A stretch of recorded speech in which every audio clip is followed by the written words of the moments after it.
Hello and welcome back. This is your report for the new moon in Cancer, and this is actually my second time recording this video. We are in the midst of a very potent Mercury retrograde, which this new moon is very deeply connected to. We're going to explore why and how to work with this energy. But unfortunately, I recorded a really wonderful video for you all, and the audio did not record. So this is round two. And let's dive into the chart that is Mercury retrograde for you. And we are definitely in it. Okay, so here is the chart for our new moon in Cancer. Now, here we have the new moon at 21 degrees of Cancer. And I want to talk a little bit about this new moon, as well as the context of which this moon is happening in and how, this new moon is very much connected to this context. So first of all, a new moon is always a new cycle. It's the beginning of a new cycle and a new seed is being planted. However, this new moon is very much connected to our Mercury retrograde journey, because here we can see that new moon at 21 degrees is just 2 degrees away from Mercury in his retrograde. Mercury just passed through his conjunction with the sun. The Cazimi happened on Sunday, so just 2 days before this new moon.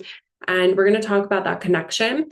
First, I just want to explore a little bit of the archetype of Cancer and how we might be feeling that archetypal energy with this new moon. So with this archetype of Cancer, the evolutionary role of Cancer within evolutionary astrology is to learn to be with the full spectrum of human emotion.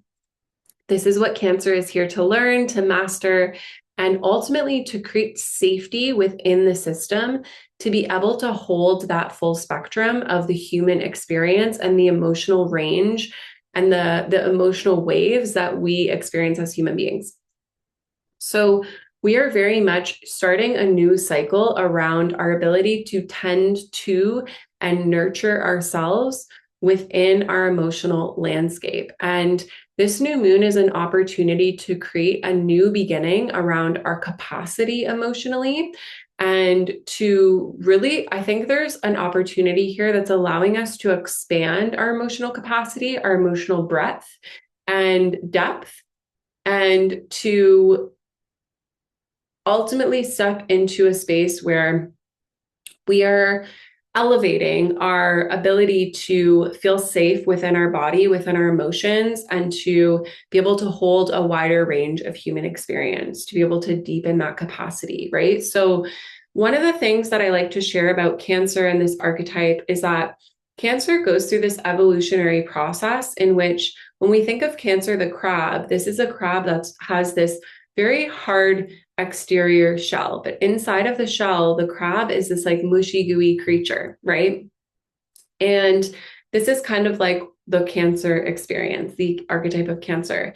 And part of the evolutionary path of Cancer, as it expands to hold more capacity, to hold more emotional breadth, to feel more safe within a wider range of human emotion, is to let go of a shell that has become too constricting and too small, and to vulnerably step out into this world that has a lot of like potentially harsh experiences, and to take that risk into releasing the old shell and create space for the being inside to expand, to be able to take on a bigger shell.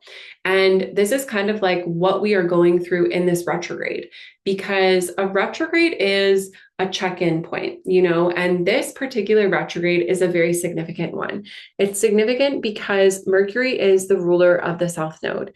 And as you can see, the South Node here is at 0 degrees of Virgo. The South Node is about to transition into Leo. We have just 12 days left of the South Node in Virgo, North Node in Pisces. I actually can't believe we're almost finished with this journey.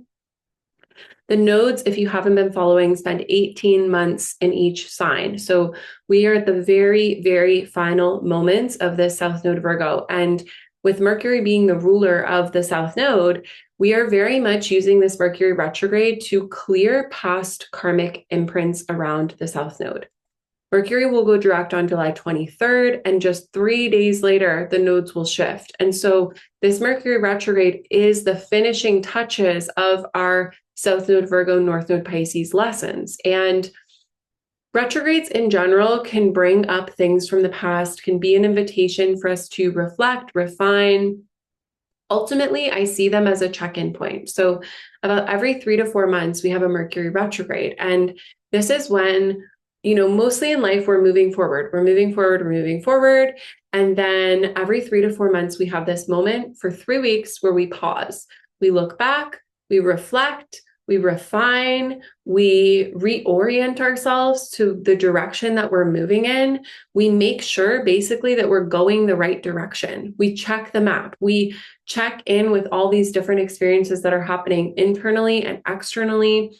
And we make sure that we are in alignment, that we're going the right way. And we make any little tweaks in the process that are needed.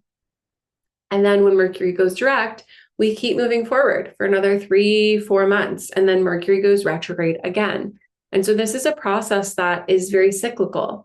And this particular retrograde is really an internal process because the retrograde's happening in Cancer, because the retrograde is the current ruler of the South Node. We know that we are shedding karmic imprints here. We are shedding karmic imprints around the mind.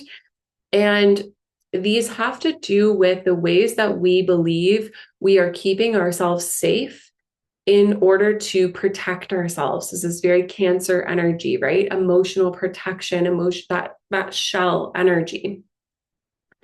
With the South Node in Virgo, we are clearing the imprints of the shadow of Virgo. And this is my last time talking about this with you, but those shadows can present with things like overthinking, overfunctioning, self-doubt, self-criticism,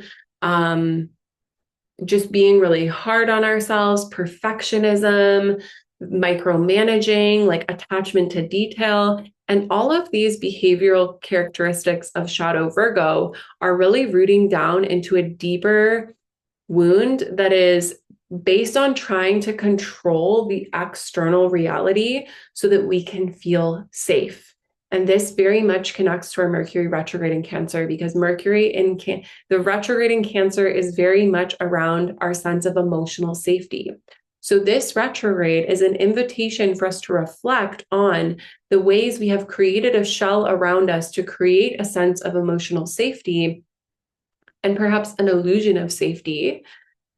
Because being human is not safe, right? Being alive is not safe. We are all mortals here and we are going to die ultimately. And so being alive is not safe. And the illusion of safety is a theme around this retrograde and the ways in which our mind tries to control external circumstances, relationships, dynamics with other people in order to create an illusion of emotional safety is very much the karma that we are clearing and releasing, ultimately allowing us to embrace these final moments of the North Node in Pisces, which the North Node in Pisces can bring our dreams into reality, but it is about surrendering to a higher vision and surrendering to the unknown. Ultimately, with Pisces, we're working with divine energy. And so this isn't about micromanaging. This isn't about controlling outcomes. This isn't about having all the details clear. This is about believing in something that is bigger than what you can see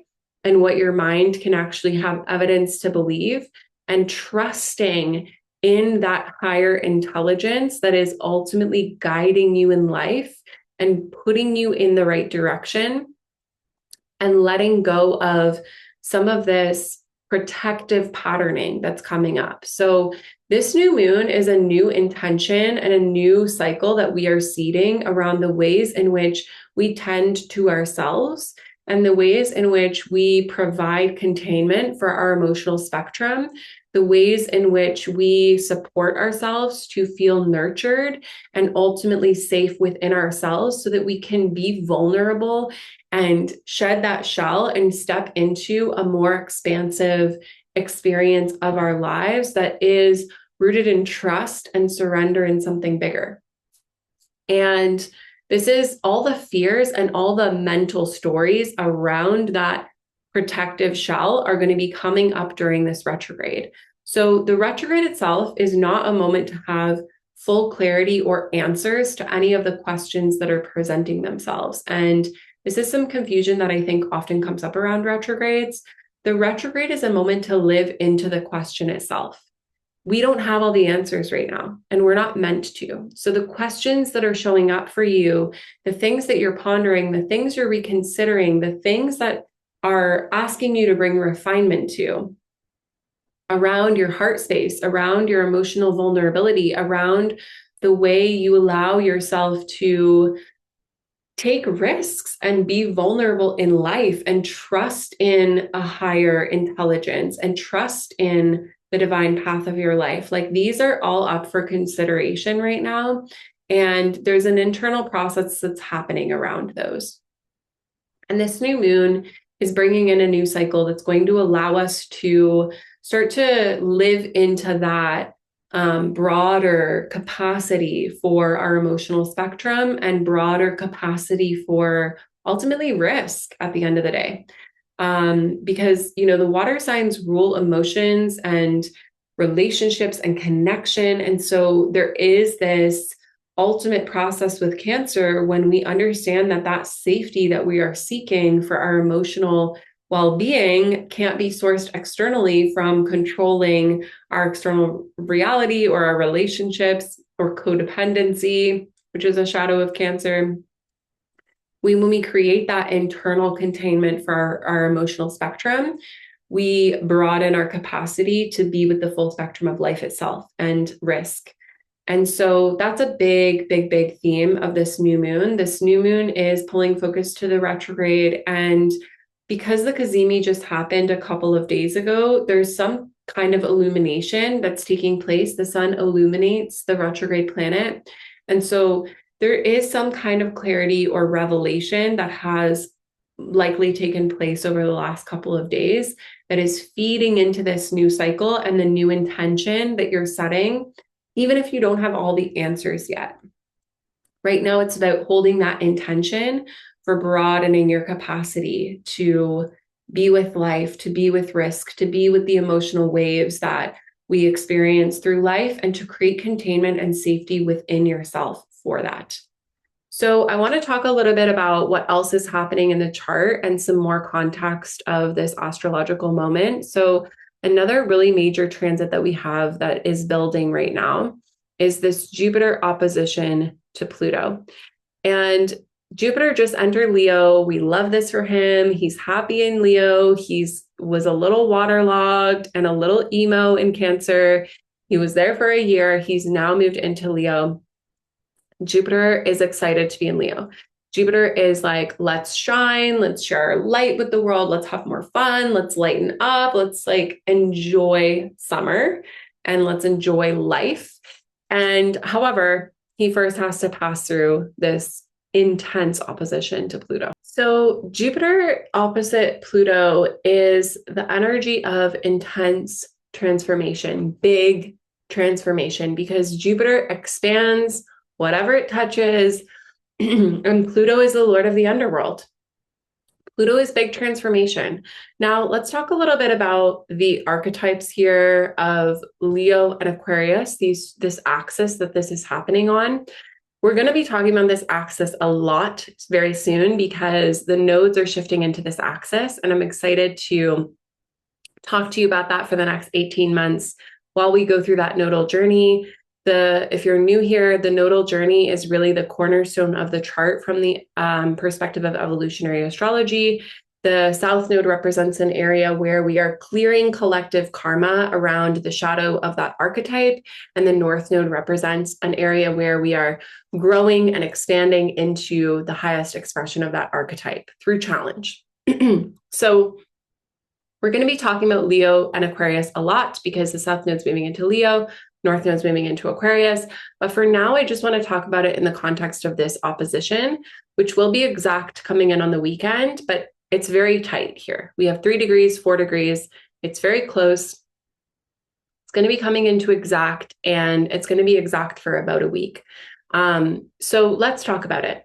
Jupiter in Leo wants to be seen, and Jupiter in Leo is a little bit more of a selfish oriented energy. It's about me, like the self, being seen, being big, taking up space, being shiny. This is very Jupiter and Leo. It's very much motivated by the desires of the ego. Pluto in Aquarius is a very different energy. Pluto in Aquarius is showing us the underworld of the Aquarius archetype. So we're seeing shadows revealed here around technology. We're seeing shadows revealed around AI, the underbelly of that, the underbelly of digital currency, things like this. We knew that this was coming with Pluto in Aquarius, right? But Jupiter in Leo opposing Pluto in Aquarius is going to amplify that intensity. And ultimately, the transformation that's possible through this opposition is bringing together the highest expression of these two archetypes. So I actually love the transmutation that's going to be possible when we work with this, because Pluto in Aquarius wants a transformation towards humanitarianism and ultimately service to the collective. Jupiter in Leo wants to shine your most authentic and radiant individual self forward in the world. When we bring these two archetypal energies together, it can create a really beautiful, powerful harmony. Opposing energies have this conflicting aspect to them, but they also have a harmonious aspect to them. And so the way that I want you to invite this into your life, and understand that this is like a backdrop that's happening because these are outer planets. This is like an undercurrent that's happening right now, and it's building, and it's going to be even more intense next week,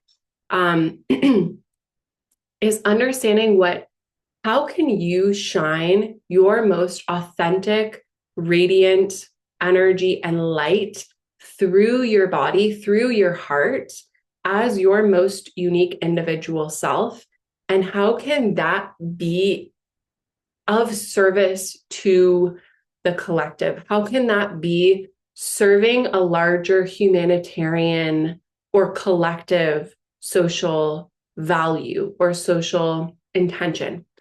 Where the conflict between these two comes up is like Leo is motivated by self-interest and Aquarius is motivated by collective interest. But when we can understand how to bring these two together, to make them friends, to have them work together with each other, then we realize that each person's unique, authentic, individual nature being most fully and radiantly expressed through them is allowing them to step into their most aligned role of service to the collective, especially when that higher perspective of motivation is considered. So this is going to bring some big transformation, kind of like in the deep undercurrent of what's going on. On the surface, you're feeling more of the retrograde energy that we spoke about, but underneath, this is kind of brewing.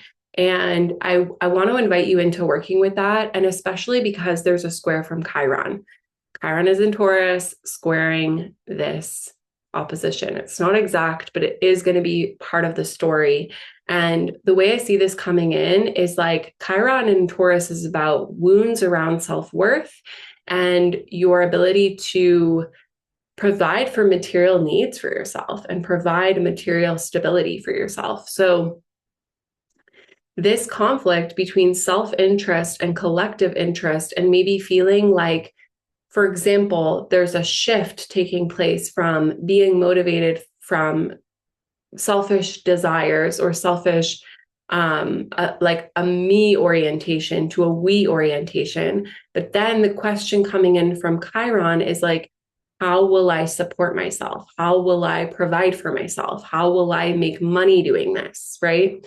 And so ultimately, I think the healing here that's possible, because Chiron is about healing, is the opportunity to understand that you will be most deeply provided for in the material realm when you can weave your personal desires with your service to the collective. When those two, when your natural, authentic, individual essence can radiate out from your heart and become like a magnetic beacon that is ultimately driven towards some kind of service to the collective, that is what's going to provide you with the external, tangible, material stability that Chiron and Taurus is looking for. So that's kind of like a beautiful healing opportunity that's happening in the background. And I think we're going to be feeling that even more next week, but it's already in the field, and I wanted to mention it so that you can play with it and work with it. Another thing that I want to mention is there is a light square from Saturn in this new moon. I don't think we're going to be feeling it so much with the new moon energy, but what we will be feeling the square from Saturn is when Mercury goes direct. Because when Mercury goes direct, he will be squared by Saturn. For me, this is teaching us that the emotional process that you're going through internally right now and the refinement to your emotional capacity, when Mercury goes direct, we will be anchoring into a new paradigm. We will be anchoring into a new structure, a new containment, a new foundation. Saturn is about what we build long term. So this is a long-term development and maturation of your emotional capacity.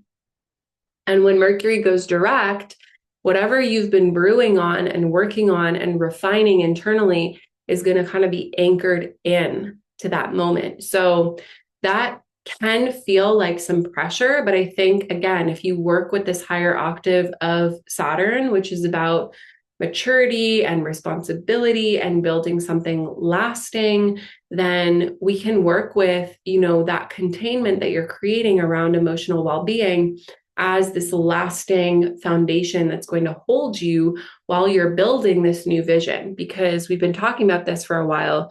Neptune and Saturn had a conjunction at 0 degrees of Aries earlier this year, and now Saturn is building the dream. And so this emotional stability that we're creating through this retrograde and the purification of the karma related to the South Node is a part of what we are building long term. It is a part of that building process. So that's something that's happening in the background. There's also something else happening in the background with Venus. Venus has been going through a little bit of a journey. She just passed through the South Node. This is a karmic clearing for Venus. This is a moment when past life imprints and relationship patterns from the past are maybe being cleared and released. Just after that, she passed through a square from Uranus. This square from Uranus is bringing innovation and a new change. It's like something out of left field, something you didn't see coming, but it is bringing an innovative new perspective to relationship themes. So that's, I would say also probably connected to the retrograde, because the retrograde is so much about emotional tending, and relationships play a big role in our emotional experience. So that's happening in the background. The next time we speak will be the full moon in Aquarius, and we will have the North Node in Aquarius for that full moon. So I'm really excited for that. We are finishing out this retrograde. We are finishing out the South Node Virgo, North Node Pisces journey. We're going to be in this really transformative moment for the next couple of weeks with Jupiter opposite Pluto, but also in the background, we have this beautiful basket. Some astrologers are talking about this, calling this a basket of support. We have the outer planets in harmonious aspect. This is helpful because while on the human level, like Mercury is a personal planet. And so the personal planets rule more of our human experience. And on a personal level, you might be going through it. You might be going through some intense stuff. But on this bigger picture, there is this supportive energy. So I want to share that with you as well. You can see we have Pluto here in Aquarius at 4 degrees, making sextile to Neptune at 4 degrees of Aries, making sextile to Uranus at 4 degrees of Gemini, which is trining Pluto. We have Uranus making sextile to Jupiter, which is at 3 degrees. When Jupiter hits 4, this basket will be exact. And it plays into the Pluto-Jupiter opposition. So there is transformation at play, but ultimately this transformation is bringing a higher perspective of support. Like these outer planets, Uranus, Neptune, and Pluto they don't deal with us in terms of our individual desires and our ego journey and our human journey. They deal with us as divine intervention. And so the divine intervention that we're experiencing from these outer planets right now is ultimately a supportive one. It is bringing transformation, it is bringing growth, it is challenging in certain ways, but there is an ultimate, like, overarching supportive background energy from this divine frequency of the outer planets that is influencing what's happening right now. So there are most likely going to be big shifts happening for you, but I want you to remember that the shifts that are happening are being orchestrated from a higher plane. And ultimately, this is what Pisces North Node is all about, right? Pisces North Node is about trusting in a higher plan, even when you can't see all the details. Virgo wants to see all the details. And right now, it isn't about that. It's about trusting in a bigger picture, trusting in a higher plan that your mind and your ability to micromanage and control is not able to perceive or conceive of. And so resting into that bigger, higher picture trust and surrender is going to be really supportive for you right now, especially working with this retrograde, which is really about softening and deepening and allowing more trust in life, more trust in yourself, and really tending to yourself well so that you can feel that trust. We have the outer planets supporting that journey. So I'm excited for that. And I will see you next time for the full moon in Aquarius. And if you enjoyed this report, if you want more astrology teachings, I do have a free community called Coven. I'll share the link in the show notes. This is a community where I share more astrology updates. We have a Telegram group. I share voice notes where I'll give you updates about what's happening in between new and full moons. I did a whole Mercury retrograde survival guide in there. I'll be sharing about the nodes when they shift, much more astrology in there. We also do full moon calls every month where you can come live. I read the report, and then we pull up individual charts, and I get to show you how the full moon is aspecting you specifically, what's going on for you, and how I would recommend you work with the energy. And yeah, give you really specific like rituals and things like this that you can do. So that's free to join. I would love to have you there, and you can find the link for that in my show notes. And thanks for being here. I will see you next time.